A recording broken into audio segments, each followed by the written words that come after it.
Good day mga kamitsu! Welcome back to my YouTube channel. Muli ito po ang inyong lingkod na si Daryl James Poronda, your sales executive here at Mitsubishi Picabad Santos, Tondo, Manila. For today's video guys, I would like to share my in-depth review at the same time release ng ating Expander Cross 2026 Green Bronze Metallic po yung available ngayon dito sa amin sa kasa. Ano-ano nga bang nabago pagdating sa specs and features ng unit na ito? Magkano ang SRP nito ngayon? Down payment at monthly amortization and even cash transaction, i-discuss natin kung magkano yung magiging discount. Then yung mga special freebies, standard freebies man yan or exclusive freebies, i-discuss natin isa-isa. So sulit nga ba ang 1.3 million para sa MPV na katulad nito? So without further ado, let's get jump into it.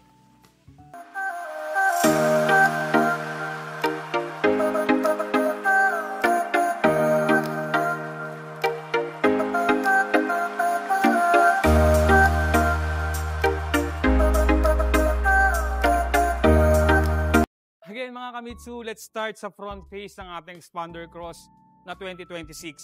Again, gumagamit pa rin naman po ito ng Dynamic Shield front fascia which is patented and signature sa mga Mitsubishi vehicle natin, lalong-lalo na po sa mga Expander Cross o Expander variant. Again, ito guys, isa sa mga major upgrades ng 2026 over sa 2025. Yung kanyang front grille, yung kanyang bumper, ibang-iba na. Yung kanyang front grille o radiator grille is similar sa X-Force po. So nakakapagbigay po ito ng better intake at outtake sa loob ng ating engine para at least hindi masyadong hirap yung makina natin. Malalaki na po yung kanyang gap o yung butas. Then pagdating po sa bumper, dati kasi buo ito. Ngayon nagkaroon siya ng dalawang design na mas nakapagbibigay ng bolder, chunkier at the same time brusco compare sa 2025. Pagdating naman po sa lighting system, same pa rin naman po ito ng 2025 natin. Naka-DRL na LED, T-shape na headlamp, and LED na fog light. Then again guys, T-shape po yung kanyang headlight. So ang purpose nito o ang benefits nito, nakapagbibigay po ito ng mas malawak na liwanag compare mo sa mga conventional na headlight po natin. Then again mga kamitsu, sa Expander Cross is gumagamit pa rin naman po ng green laminated windshield. Bukod sa aerodynamic, durability, nililesen po ng windshield nito yung sound sa labas para at least hindi masyadong rinig po sa loob po ng ating cabin. So mas komportable. Then mga kamitsu, let's talk about the engine. Bubuksan po natin yung engine bay, then i-explain ko sa inyo kung ano-ano nga bang meron sa engine natin.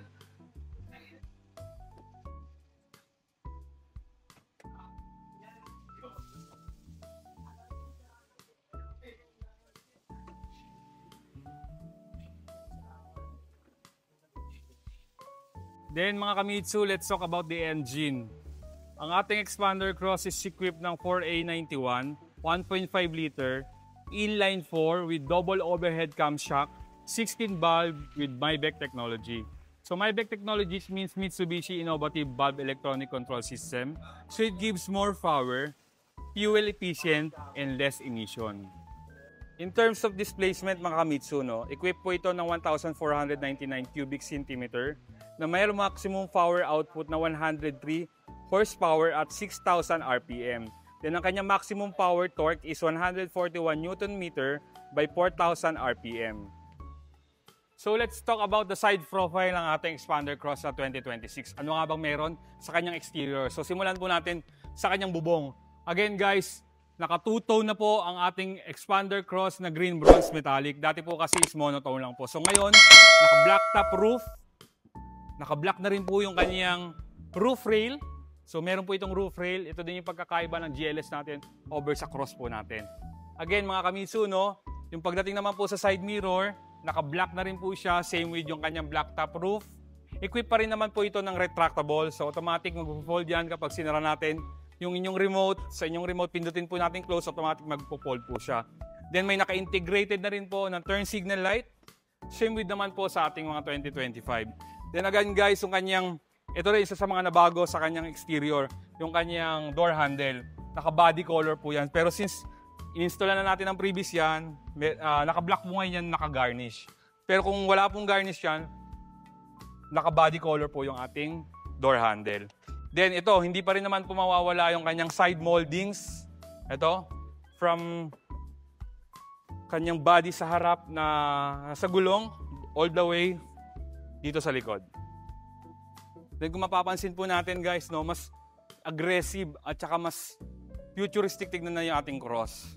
So let's talk about sa tires and wheels ng ating Expander Cross ng 2026. Again, same lang din naman po yan ng 2025 natin. Yung tire size niya is 205 by 55 R17. Then yung kanyang mags is naka two-tone alloy wheel, black and silver, pero iba na yung design. Kung mapapansin po natin yung old na 2025 is parang shuriken yung design. So ngayon, meron po siyang 9 spokes ito. Mas aggressive at saka mas bumagay dun sa exterior ng ating unit. Then, pagdating naman po sa braking system, naka-ABS with EBD o electronic brakes distribution, at the same time active yaw control. And meron na rin po itong hill start assist, same with 2025 po natin. So mga kamitsu, no, pagdating sa braking system, naka-disc brake po yung harap natin, while sa likod naman po is drum brake pa rin naman po. Then guys, ito isa sa mga deciding factor kung bakit Expander ang pinipili ng mga ibang kliyente over sa ibang MPV na meron ngayon sa merkado. Because of the riding comfort ng unit natin. Again guys, gumagamit sa Expander Cross ng MacPherson strap with coil spring stabilizer bar sa harap, yung kanyang suspension, while sa likod naman po is torsion beam. Then ito pa isa, kung bakit ito ang pinipili ng mga kliyente natin over sa lahat ng may MPV ngayon dito sa merkado. Because of the ground clearance. Again guys, sa MPV category, ito yung may pinakamataas na ground clearance, which is 225 mm. So hindi tayo mangangamba na aabutin niya ng tubig just in case sumuong kayo sa baha. Alam naman natin kung anong issue ngayon dito sa Philippines. Madalas binabaha tayo. So because of the ground clearance na 225, hindi ka mangangamba nga abutin ka ng baha. So in terms of fuel tank capacity, equipped po ito ng 45 liters. So ganun kalaki yung pwede nating ikargang gasolina. So hindi tayo mangangambang maabusan tayo, lalo kapag nasa liblib na tayong lugar. So let's talk about the back profile ng ating Expander Cross sa 2026. Again, gumagamit pa rin naman po ng fin-type antenna ang ating Expander Cross. So nagbibigay po ito ng better reception, lalo kung gagamitin natin yung unit sa radio. Then meron na rin po itong rear spoiler na may third brake light assist na naka-integrate sa mismong spoiler natin. Bukod po doon, same pa rin naman po, LED pa rin naman po yung ating tail light na naka T-shape. May reverse camera. Then ito guys, isa nga sa mga major upgrades ng ating Cross, yung kanyang bumper. Iba na yung design. Mas naging bulb chunkier compare mo dun sa mga 2025 model natin. Then yung kanyang garnish sa likod, rear bumper garnish, iba na rin yung design niya. So yun lahat ang meron sa ating back profile ng 2026. Tara mga kamitsu, pasok naman tayo sa loob. Ano nga bang may offer ng Cross natin na 2026? Ano ang nabago compare sa 2025? Tara, pasok tayo. So tara, simulan natin ngayon dito sa side panel ng ating driver side. Then guys, ito, isa sa mga major upgrades yung kanyang interior. Pagdating sa leather, kung before is combination ng blue and black, ngayon po is burgundy and black. So mas naging premium. Similar po ito sa Montero na Rally Art Edition natin. So kung mapapansin nyo, yung mga stitches, detailed na detailed. Then again, naka-power window pa rin naman po ang ating Expander Cross 2026. Naka-central door lock. Then yung kanyang lock ng kanyang bintana para hindi maibababa sa mga side ng mga passenger at the same time, second row. Then may sarili-sarili rin naman po itong lock katulad ng 2025. Then nandyan yung kanyang bottle cup holders, tatlo. Then yung kanyang speakers. Then dito naman po tayo sa side na to. Again, naka-power window na nga po. Naka-power side mirrors na rin po yung ating Expander Cross. Dito yung adjustment, left and right. Auto fold nung side mirror para kapag halimbawang mababangga tayo sa mga masisikip na lugar, pwede mo siyang i-fold para hindi tamaan yung ating side mirror. Traction control. Ayan. Same mo rin naman po, naka 3-spoke leather wrap ang ating yung steering wheel ng ating Expander Cross 2026. Nandiyan pa rin naman po yung controllers para sa infotainment system, audio remote control, kanyang cruise control, sa paggamit ng cruise control mga Kamitsu, no, minimum 40 km dapat yung tinatakbo natin para ma-engage tayo dun sa cruise control. So, just pressing the cancel button or brake pedal, automatically mamamatay yung ating o madi-disengage tayo sa cruise control. Then, pagdating naman po sa cluster meter, naka 8-inch na LCD display po yung ating cluster meter. So, same pa rin naman po ng 2025. Na iba lang yung interface. So, mas naging futuristic tignan compare sa 2025. And then naka-tilt and telescopic adjust pa rin naman po ang ating 2026. Na dito yung kanyang knob o yung kanyang controller para ma-adjust yung ating steering wheel. So same pa rin naman po ng 2025. Nandiyan yung pang-adjust sa ilaw, pagbukas ng headlight, yung kanyang fog lights. Then yung sa kabila naman po na pang-navigate is yung para sa wiper natin. Tapos yun guys, eto na, exterior na tayo. Gaya ng sabi ko, naka-burgundy, black color na yung ating leather seats na merong heat guard. So mas naging premium. Andyan yung kanyang stitches. So mas premium tignan compare mo doon sa 2025. So tara, pasok tayo sa loob. So nandito tayo ngayon sa harap ng dashboard. So again, discuss ko sa inyo kanina yung about sa steering wheel, cluster meter. Then nandito na tayo ngayon sa head unit ng ating Xpander Cross. Ito isa sa major upgrades ng ating 2026 compare sa 2025. Equipped na po ng 10-inch Full HD na LCD display yung ating cluster, ang ating head unit. So equipped na rin po ito ng camera 360 na wala sa 2025 before. Then yung kanyang display is dati 9-inch lang, ngayon 10-inch na. So let's try yung camera 360 ng ating Xpander Cross. So nandyan. Meron po itong 8 selections ng camera. So nandyan yung sa harap at ibabaw. Yung mismong harap ng bumper, yung camera doon. Sa gilid sa kanan. Gilid sa kaliwa, gilid sa kaliwa, then yung kanyang likod, then yung 360 degree view. Yan.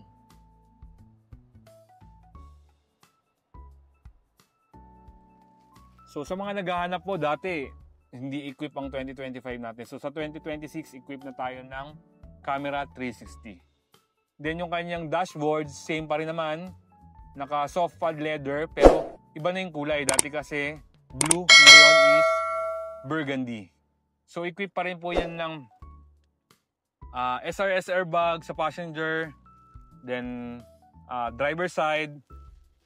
Tapos pagdating po sa dome lights, naka bulb type pa rin naman po ito, same sa 2025.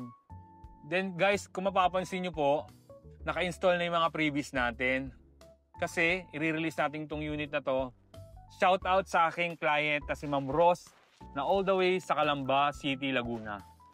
So, same pa rin naman yung kanyang air vent, nandyan. Yung kanyang hazard. Then pagdating po sa aircon display, meron po siyang small LCD display dyan para ma-monitor natin yung kung gaano kataas yung temperatura. So, dati sa ibang variant po kasi lalo sa GLX, naka-knob type pa din yun. Ito naka-button types na, so mas upgraded na. Naka-push start and stop yung ating Xpander Cross. Hindi na ito gumagamit ng susi. Wala lang keyless na. Then nandyan yung kanyang buttons para sa front defogger, rear defogger, max cool. Magagamit nyo yan lalo kung yung sasakyan ay nakaparada sa mga open space. So pag mainit, mabilis nyo mapapalamig yung ating cabin. Mode, kung saan patatamain yung ventilation, AC, yung kanyang exhaust and off para mag-off yung system.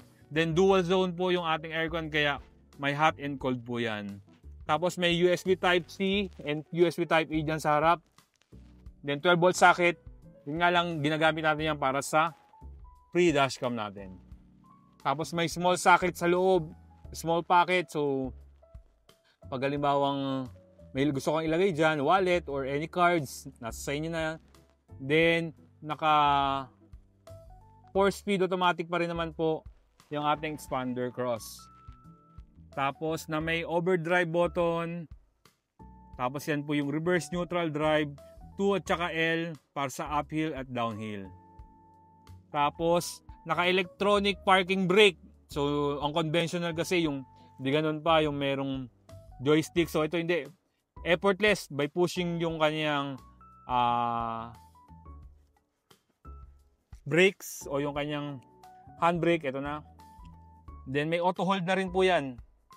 Maganda yan sa traffic situations. Tapos nandiyan pa rin naman yung ating glove box. May center armrest console na naka-burgundy leather. Ang laki ng kanyang compartment sa loob. Merong 2 bottle cap holders. So yan lahat. Nandiyan pa rin naman po yung visor from driver to passenger. So tara, pag-usapan naman natin yung sa passenger side. So labas tayo. Dito naman tayo ngayon mga kamitsu sa passenger side. Same lang din naman sa driver side. Naka-soft father na burgundy with red stitches. Meron siyang controller para sa windows. Naka-power window. Central door lock niya. 2 bottle cup holder dyan. Hanggang dito 3. Speakers. Then compartment. Pwede kayo maglagay. Kanyang glove box. So kung mapapansin natin yung mating naka-deep dish yan. So kasama sa previous natin yan. Just imagine guys kung gaano kagalante ang inyong lingkod. Meron na rin po yung side step seal. Tapos yung kanyang interior, siyempre, naka-leather seat na burgundy. Manual seat adjust. So tara, pasok naman tayo sa second row. Ano bang meron o may offer ng second row natin? So tara mga kamitsu, pasukin natin yung second row. Enough ba yung space para sa katulad ko na height is 5'8"? Hindi nga ba masikip pagdating sa legroom at saka sa headroom? So try natin.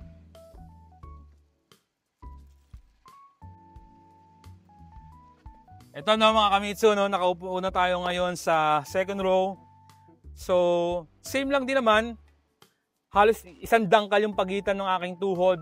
Yung aking headroom is halos isang dangkal din. So napakaluwag mga kamitsu, no? Hanggang 3 adults pwedeng umupo dito. Sa door panel naman mga kamitsu, no? Naka soft leather pad din naman po yan. Same sa passenger at driver side. Yung kanyang window control. Yung kanyang door lock control. Then meron bottle cup holder and speakers. Sige mas.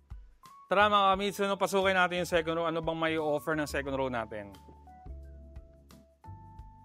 Then again nga mga kamitsu, no, naka soft pad leather pa rin naman po yan. Naka automatic na window. Kanyang door lock. Merong 3 bottle cup holders dyan. Then yung kanyang speakers. Then syempre, yung kanyang exterior naka burgundy black leather with red stitches. Then guys, ito, bukod sa center armrest na may offer niya, meron na rin pong headrest yung kanyang gitna. Dati kasi wala. 2 headrest lang sa magkabilang gilid. So yung gitna, feeling lonely kasi walang headrest.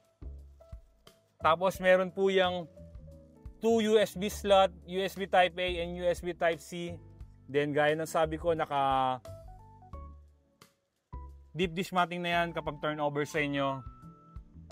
Then ito yung air vent ng ating aircon at the same time yung controller para sa second row natin ng aircon.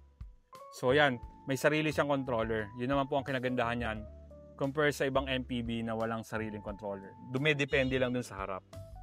So tara, let's try naman sa third row. Ano ang may offer ng third row seats natin?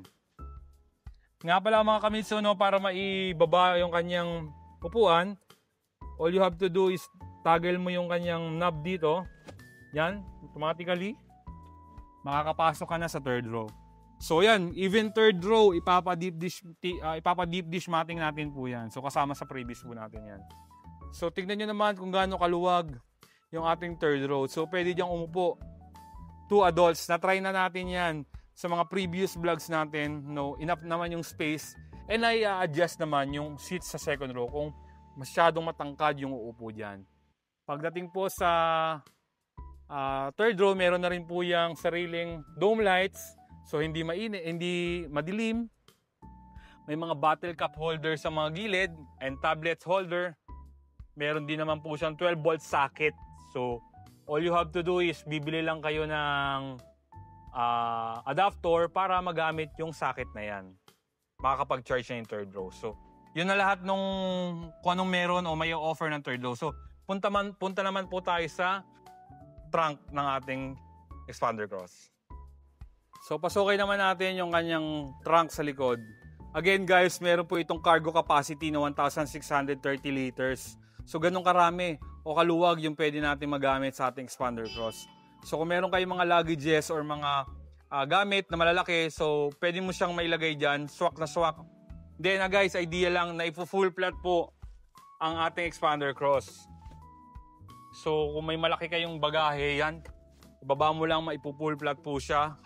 Tapos kung ano-ano may offer dyan, nandyan syempre yung kanyang mga compartment, magkabila. Tapos, yung kanyang lagayan, meron siyang 3 lagayan dyan. Dyan din po natin ibababa yung kanyang spare tire. Then yan, yung mga additional freebies natin guys. Bukod sa trunk tray, meron tayong binibigay na vacuum, sensor, Mitsubishi mug, umbrella, at the same time yung car cover. So, ganun kagalante ang inyong lingkod. So, i-discuss ko naman ngayon sa inyo kung magkano ang presyo ng ating unit. So, yun na nga mga kamitso, na tapos na yung ating full review ng ating expander cross na 2026 na green bronze metallic. Then, at the same time, for-release na po kasi ito. Shoutout sa aking client na si Ma'am Rose Antoinette all the way from Calamba, Laguna. Didiscuss po natin sa video ito kung ano-ano nga bang ongoing promo ng unit na ito, magkano SRP down payment and monthly amortization, and even freebies. So let's start. Again, si Expander Cross na 2026 is may SRP na 1,378,000 na may all-in down payment na 9,000 pesos at may monthly amortization na, merong monthly amortization na 28,117 pesos. Then, pagka-cash transaction naman po, meron po itong less na 105,000 pesos. So, ganun kalaki yung natipid natin pagka-cash transaction. Then, ito na.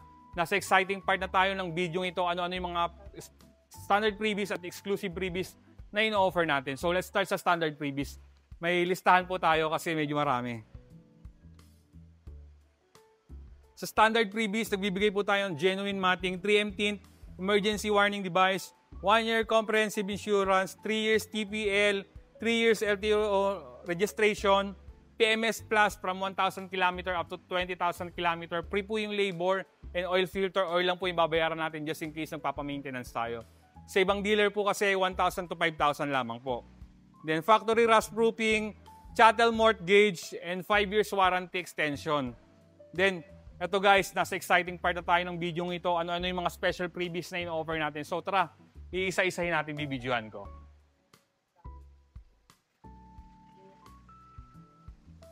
And then ito guys, binigyan natin si client ng expander cross na hood emblem. Yan, na-install na. Bosch Europa horn, in-upgrade natin yung busina from regular to Bosch Europa horn. Nagbigay po tayo ng set ng garnish. Yan yung headlight. Rain visor, door handle garnish, ayan. Gas tank, yan po guys, no? Kompleto yung garnish natin. Hanggang likod, taillight. So, binigyan natin siya ng garnish. Muffler tip, yan guys, oh. Ganda. Reverse camera, dahil nagbigay po tayo. Dual dashcam, ayan po yung kanyang recording sa likod, yung kanyang dual camera. Nagbigay din po tayo ng trunk tray, kanyang portable vacuum, backup sensor, Mitsubishi umbrella, then yung kanyang trunk tray, car cover. Then guys, ito isa sa pinakamagandang freebies na binigyan natin. Nagbigay tayo ng set of car care kit. So, kompleto na yan, car wash. Para sa car wash natin, yung car shampoo, body wax, detailing, at saka yung tire block. So, may kasama na rin yung basahan sa loob. So, yun na lahat guys, no? Tingnan naman natin ibang previous natin.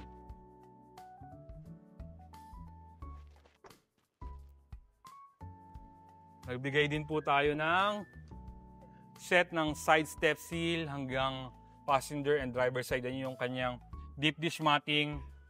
Hanggang third row po yan. Ayan o, hanggang third row. Then yung kanyang side step seal sa passenger side at driver side. Deep dish.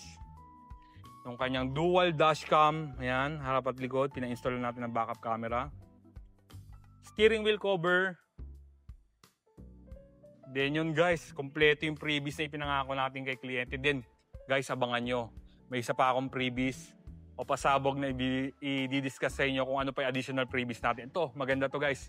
Magugustuhan nyo. Babagay to. Lalo sa mga mahilig mag-camping at maraming bagahe. So, pai-installan natin yan guys ng roof rack. So, mamaya, bibidyoan natin yung unit ni client. So, yun na lahat guys. Nakita nyo naman kung gaano kagalante ang inyong lingkod. Wala sa list natin yung kanyang roof rack.